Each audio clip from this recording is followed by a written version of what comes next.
కుమార్ గారు ముందుగా మీకు శుభాకాంక్షలు.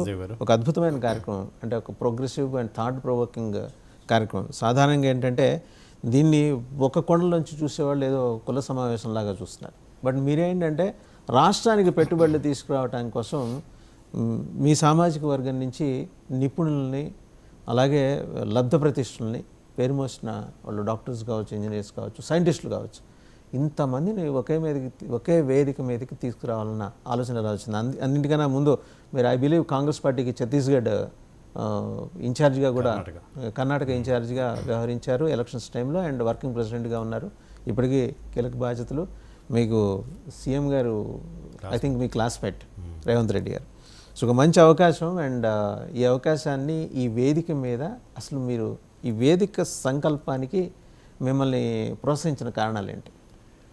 అంటే ముఖ్యంగా మీరు ఇంతకుముందు మీరు యొక్క ఇంట్రడక్షన్లో చెప్పినట్టుగా కమ్మ సామాజిక వర్గం అనేది వెరీ వైబ్రెంట్, అంటే ఎంటర్ప్రీనియర్, సమాజానికి ఎంతో మేలు చేసిన సామాజిక వర్గం. అటువంటిది నిష్కారణంగా ఈ మధ్య ఆంధ్రప్రదేశ్లో ప్రత్యక్షంగా, ఒక 7 నెలల క్రితం వరకు తెలంగాణలో పరోక్షంగా మా మీద దాడులు జరగటం జరిగింది. వేరే సామాజిక వర్గాలని మా మీదకి ఉసిగల్పి ఒక ఈర్ష్యా ద్వేషాలు పెంచేటట్టుగా చేసిన గత పాలకుల వల్ల, అంటే సమాజానికి కమ్మ సామాజిక వర్గం వల్ల జరిగిన మేలు ఏమిటి, మేము ఏం చేసాము సొసైటీ డెవలప్మెంట్కి, అప్లిప్మెంట్ ఆఫ్ ద సొసైటీకి అనేది సమాజానికి చెప్పటానికి, దాంతోపాటు ఈ రోజుల్లో ప్రపంచమంతా ఒక గ్లోబల్ విలేజ్గా మారిపోయింది అన్నప్పుడు వివిధ సామాజిక వర్గాలు అన్నిటికంటే కూడా మా కమ్మ సామాజిక వర్గం అనేది ప్రపంచవ్యాప్తంగా విస్తరించి, ఎన్నో దేశాలలో విస్తరించి, అక్కడ ఆ దేశంలో ఎంతో ఆ దేశానికి కూడా సేవ చేస్తూ, మాతృదేశానికి సేవ చేస్తూ, ఆ దేశాల్లో కూడా ఉన్నత పురస్కారాలు పొందిన వాళ్ళు మా వాళ్ళు చాలామంది ఉన్నారు. ఇటువంటి ప్రపంచ వేదిక ఒకటి అవసరము అని ఒకటి భావించి, నిష్కారణంగా మా మీద ఎవరైతే దాడులు చేస్తున్నారో, సమాజానికి మేము చేసిన సేవలు ఇది, మానవ సేవే మాధవ సేవ అంటారు.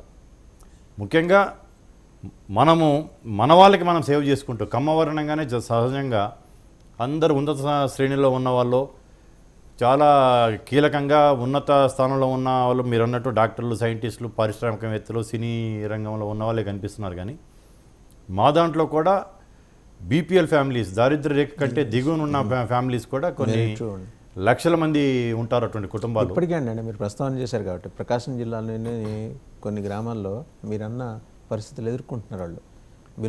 అటువంటి వాళ్ళ మీద కూడా మీరు ఫోకస్ పెట్టి, అటువంటి వాళ్ళ మీద ఫోకస్ చేసి వాళ్ళని ఎలా అభివృద్ధిలోకి తీసుకురావాలి, వాళ్ళని ఎలా అప్లిఫ్ట్ చేయాలి, వాళ్ళకు కూడా సమాజంలో ఒక ఉన్నత స్థానము, ఉన్నత గౌరవం దక్కేటట్టుగా.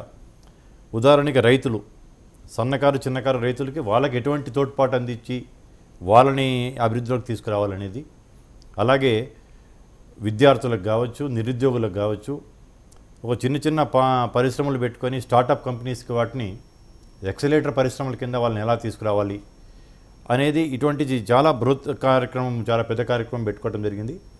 ఒక 6 నెలల క్రితం ఇది ఒకటి వేదిక అంటూ మనకు అవసరము, ఒక ప్రపంచ స్థాయిలో మన వాళ్ళు ఉన్నారు, వాళ్ళందరినీ ఒక వేదిక ఏర్పరిచి, it's a federation, Kamma global federation.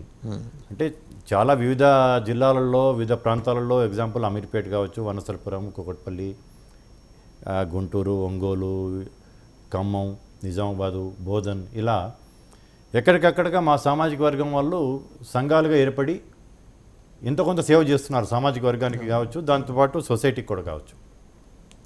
వాళ్ళందరికీ ఒక అంబ్రెల్లా ఆర్గనైజేషన్ల కింద, ఒక గొడుగు సంస్థ కింద ఏర్పాటు చేసి అందరినీ ఒక తాటి మీద